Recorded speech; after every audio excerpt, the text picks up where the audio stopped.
Lord இந்த ஜனவரி மாதத்தில் 10ஆம் தேதி ஆகிய இந்த வெள்ளிக்கிழமையின் காலை வேளையில் தேவ சமூகத்தில் வந்திருக்கிற ஒவ்வொருவரையும் கர்த்தர் தாமே ஆசீர்வதிப்பாராக. இந்த நாளிலும் நம்ம தியானிக்கிற கர்த்தருடைய வார்த்தை நம்முடைய பரிசுத்த வேதாகமத்தில் யாக்கோபு எழுதின நிருபம் 4ஆம் அதிகாரம் 17வது வசனம். James chapter 4 verse 17. ஆதலால் ஒருவன் நன்மை செய்ய அறிந்தவனாய் இருந்தும் அதை செய்யாமல் போனால் அது அவனுக்கு பாவமாய் இருக்கும். அல்லேலூயா.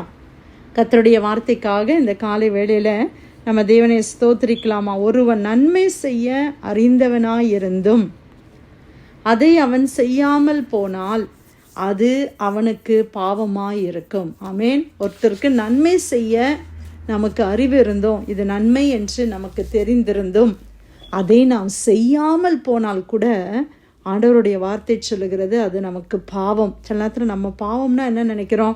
ஏதோ ஒரு காரியத்தை நம்ம செய்யாமல் இருக்கிறது தான் பாவம். ஒரு கொலை செய்யாமல் இருக்கிறது, திருடாமல் இருக்கிறது, இதெல்லாம் தான் திருடு கொலை இதெல்லாம் தான் பாவம் அப்படின்னு நம்ம நினைக்கிறோம். நான் பாருங்கள், ஆண்டவருடைய வார்த்தையில் ஆண்டவர் சொல்கிறாரு, ஒருவன் நன்மை செய்ய அறிந்தவனாய் இருந்தும் அதை அவன் செய்யாமல் போனால் அது அவனுக்கு பாவமாக இருக்கும். அல்லேலூயா. இப்போ எனக்கு ஒரு நன்மை செய்யறதுக்கு, இப்போ எனக்கு ஒருத்தருக்கு உதவி செய்கிறதுக்கு எனக்கு தெரியுது, எனக்கு உதவி செய்யணும்னு எனக்கு மனசில் வருது, ஆனால் நான் அந்த உதவியை நான் செய்யலை அப்படின்னா அது எனக்கு பாவம் என்று கர்த்தர் சொல்லுகிறார். அப்போது எவ்வளோ ஏரியாவில் நம்ம தவறு செய்கிறோம் இல்லை பிரியமானவர்களை? நம்ம நினைத்து கொள்ளுகிறோம் நம்ம ரொம்ப நல்லா இருக்கிறோம், நம்ம அவங்கள மாதிரி இல்லை, இவங்கள மாதிரி இல்லை, அவங்களாம் எவ்வளோ பாவம் பண்ணுறாங்க, நம்மளாம் அப்படி இல்லை அப்படின்னு நம்ம நினைக்கிறோம். ஆனால் பாருங்கள், தேவனுடைய ஸ்டாண்டர்ட் எவ்வளோ பரிசுத்தமான ஒரு ஸ்டாண்டர்ட் ஆண்டவர் வைத்திருக்கிறார். ஒருவனுக்கு நன்மை செய்ய, ஒருத்தரை பற்றி தப்பாக பேசக்கூடாது அப்படின்றது நமக்கு தெரிகிறது, ஆனாலும் பேசுகிறோமே. ஒரே தவறாக ஒருவரை நடத்தக்கூடாது என்பது நமக்கு தெரிகிறது, எல்லாரும் சமம், ஆனாலும் ஒருத்தரை தவறாக நம்ம நடத்துகிறோமே. எத்தனை காரியங்களிலே நம்ம தவறி விடுகிறோம்.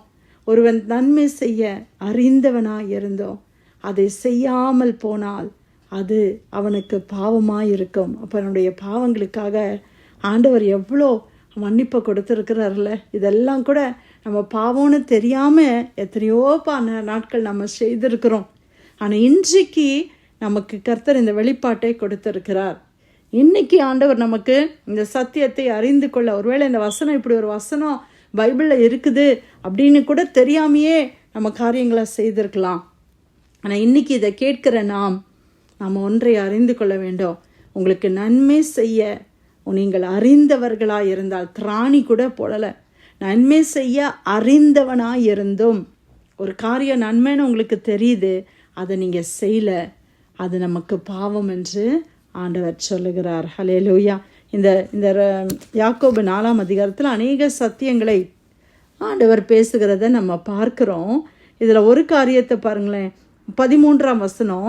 நாங்கள் இன்றைக்கு அல்லது நாளைக்கு இந்த பட்டணத்திற்கு போய் அங்கே ஒரு வருஷம் தங்கி வியாபாரம் செய்து சம்பாத்தியம் பண்ணுவோம் என்கிறவர்களே கேளுங்கள். நாளைக்கு நடப்பது உங்களுக்கு தெரியாதே. உங்கள் ஜீவன் எப்படிப்பட்டது? கொஞ்ச காலம் தோன்றி பின்பு தோன்றாமல் போகிற புகையை போல இருக்கிறதே. ஆதலால் ஆண்டவருக்கு சித்தமானால் நாங்களும் உயிரோடு இருந்தால் இன்னென்னதை செய்வோம் என்று சொல்ல வேண்டும். இப்பொழுது உங்கள் வீம்புகளில் மேன்மை பாராட்டுகிறீர்கள்.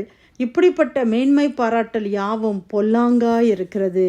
ஆதலால் ஒருவன் நன்மை செய்ய அறிந்தவனாயிருந்தும் அதை செய்யாமல் போனால் அது அவனுக்கு பாவமாக இருக்கும். அப்போது ஒரு காரியத்தை நம்ம செய்யும்போது கூட நம்ம என்ன சொல்லணுமா? தேவனுக்கு சித்தமானால், காட் வில்லிங், நான் இதை செய்கிறேன் நாளைக்கு. ஏன்னா நாளைன்ற டே நமக்கு ப்ராமிஸ்டு கிடையாது, நமக்கு அது கேரண்டியான ஒரு நாள் கிடையாது. ஒரு நாளைக்கு நடப்பது உங்களுக்கு தெரியாதே. நம்ம ஜீவன் எப்படிப்பட்டதாக இருக்குது? புகைய மாதிரி இருக்குது. புகை இன்னைக்கு புகையை பார்க்கும்போது அப்படியே பறந்து அப்படியே மறைந்து போய் விடுகிறது. அப்படி தான் நம்ம ஜீவன். அப்போது ஒரு காரியத்தை செய்யும்போது நம்ம என்ன சொல்லணுமா?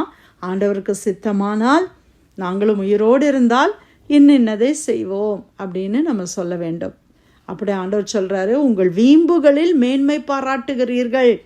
நமக்கு அநேக காரியத்தில் மேன்மை பாராட்டுகிறோம். இப்படிப்பட்ட மேன்மை பாராட்டல் யாவும் பொல்லாங்காய் இருக்கிறது. குடும்பத்தை பற்றி, பிள்ளைங்களை பற்றி எத்தனை காரியங்களை நம்ம மேன்மையாக நினைக்கிறோம், மற்றவங்கள அற்பமாக நினைக்கிறோம். ஒருத்தரை விட நான் எவ்வளோ பெட்டர், அவங்கள விட நான் பரவாயில்ல அப்படின்னு நினைக்கிறோம். அவங்க குறைவுள்ளவர்கள், நான் தான் நிறைவுள்ளவங்க அப்படின்னு நம்ம நினைக்கிறோம். இதெல்லாம் ஆண்டவர் சொல்றாரு, பொல்லாங்காய் இருக்கிறது. தேவனுடைய பார்வையில் எல்லாரையும் ஆண்டவர் நேசிக்கிறார். அவர்கள் பாவங்களாக இருந்தாலும், அவர்கள் துன்மார்க்கமான காரியங்களை செய்தாலும் ஆண்டவர் அவங்களும் மனம் திரும்பி பரலோகத்துக்கு வரணும்னு தான் ஆண்டவர் விரும்புகிறார். ஆனால் நம்மிடத்தில் அநேக நேரங்களில் அந்த தேவ அன்பு இல்லாமல் நம்ம பேசுகிறோம், நம்ம செயல்படுகிறோம். அதனால தான் ஆண்டவர் சொல்கிறாரு, ஒரு நன்மை செய்ய அறிந்தவனாக இருந்தோம். இப்போ ஒருத்தரை மன்னிக்கிறதுன்றது எனக்கு தெரியுது, மன்னிக்கணும், என்னால் எனக்கு புரியுது. ஆனால் நான் இன்னும் மன்னிக்காமல் இருக்கிறேன்னா அது எனக்கு பாவமாக இருக்கும். அப்போ எந்தெந்த காரியத்தில் நாம் விட்டு கொடுக்க வேண்டும், கொஞ்சம் யோசித்து பாருங்கள். இன்றைக்கி ஆண்டவருடைய வார்த்தை நமக்கு நேராக வந்திருக்கிறது. எந்தெந்த நன்மை செய்ய உங்களுக்கு அறிந்திருந்தோ நீங்களுக்கு அதுக்கு செய்ய உங்களால் முடிஞ்சிருக்கும், ஆனால் நீங்கள் செய்யாமல் போனீங்க. அதையெல்லாம் யோசித்து பாருங்கள். ஆண்டவருடைய சமூகத்தில், ஆண்டவரே நான் இனிமேல் இந்த தப்பு பண்ண மாட்டேன்ப்பா, நான் அறிந்து கொண்டேன், நான் இனிமே ஆண்டவர் எனக்கு என்ன சொல்கிறீங்களோ அதை நான் செய்கிறேன். ஆண்டவரே என்னை மனசாட்சியின்படி எந்த ஒரு தவறும் செய்யாதபடி என்னை காத்துக்கொள்ளுங்கன்னு சொல்லி ஜெபம் பண்ணலாமா? யாக்கோபு 4:17 ஆதலால் ஒருவன் நன்மை செய்ய அறிந்தவனாய் இருந்தோ அதை செய்யாமல் போனால் அது அவனுக்கு பாவமாயிருக்கும். கர்த்தர் கொடுத்த வார்த்தைக்காய் ஆண்டவருக்கு நன்றி செலுத்தி பிரேயர்ல வந்திருக்கிற யாராவது ஒருத்தர் நம்ம ஜெபிக்கலாமா?